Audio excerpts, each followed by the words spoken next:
Hello everyone, my name is Clemens, I'm with Guangzhou Sourcing, and today I want to speak about the production location Guangdong, the powerhouse of China. I will subdivide this video into three parts. At first I want to speak about the basics. What is Guangdong, where is it located? And then I want to highlight a little bit why is it the powerhouse of China? And last but not least, I want to look into some industry-specific examples. Alright, so let's start with the basics. Guangdong is a province in China. It's in South China bordering Hong Kong. The capital city of Guangdong is Guangzhou. That's where we are located. Guangdong is considered the powerhouse of China because it has the highest GDP of all the provinces in China for the last 35 years already. The GDP of Guangdong is approximately $2 trillion.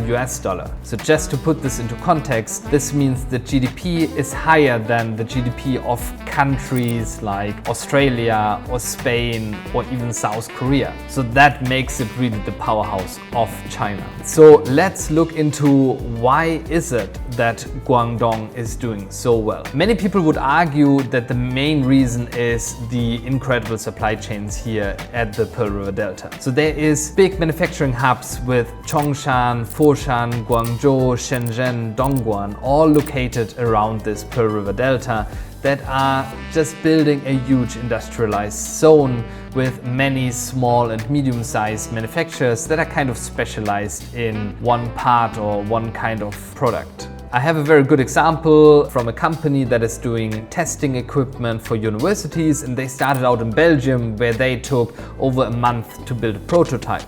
Later on they moved to Beijing where they could cut that time into 3 weeks.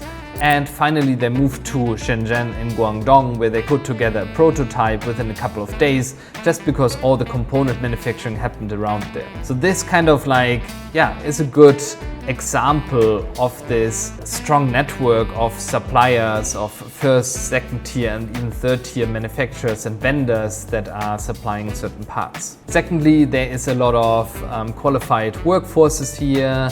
You have to understand that historically the first foreign invested companies that brought technology and know-how into China were settling around Hong Kong and in Guangdong around Guangzhou. So these companies have already a lot of know-how since a long time and passing that on. I also believe that the Chinese culture is kind of a reason for this because a lot of Chinese manufacturers are not necessarily directly competing and holding all the information to themselves, but rather sharing with other factories certain best practices and experiences so that innovation can happen quick and the exchange of learnings is there. Last but not least is an incredible international logistics hub.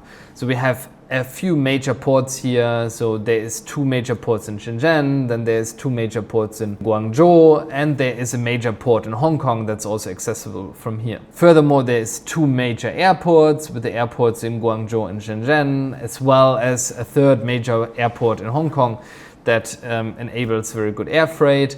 And now with the new Silk Road, there's even the connectivity by road and rail to the east. So if we wanted to ship something by rail to Europe, this would be also a possibility. All right, so let's dive into some industry-specific examples. I'm going to pick out a couple of cities that I think are super interesting just to look at for a moment. And I want to start with Shenzhen. So Shenzhen is often referred to as the Silicon Valley of hardware. It's a place where a lot of low and high-tech manufacturing is happening. You might know the drone manufacturer DJI. So 40% of the entire smartphone manufacturing of China is happening in Shenzhen. That's an incredible number, isn't it? So for example, Foxconn, the manufacturer of the iPhone, is located in Shenzhen as well. Next on the list is Guangzhou. Guangzhou is the city where we are located. Guangzhou is the historic heart of Guangdong, I would say. As I mentioned before, it's the capital city of Guangdong, and therefore it's also really a trade center and a commercial hub. And then there's also the Canton Fair, one of the biggest import and export exhibitions where international buyers meet Chinese manufacturers twice a year here in Guangzhou. All right, next on the list is Foshan. Foshan is another incredible place you may not even have heard about. It's located in the southeast of Guangzhou and it's a huge place where a lot of furniture manufacturing, for example, is happening. There is the largest wholesale market for furniture in the whole of China, which is called Lezong. Then there is a lot of building materials being manufactured, from doors and windows to wall and floor finishes. And there's a lot of manufacturing of kitchen appliances happening here in Foshan as well. Last on the list is Chongshan. Chongshan is called the lightning capital of China. There is a place called Guangzhou, which is the capital of lights, and there is over 7,000 manufacturers for lights in Chongshan.